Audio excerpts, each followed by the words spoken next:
Miyavovski çetesine denk gelmek.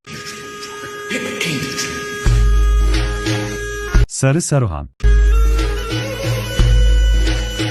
Kerpeten Necmo.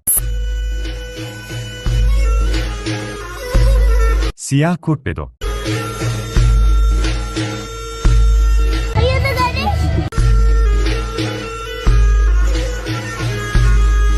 Hepsinin kafası güzel gibi.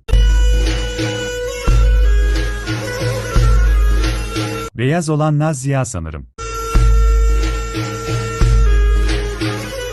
İçlerinde bir tane ponçik yok, hepsi racon tayfa.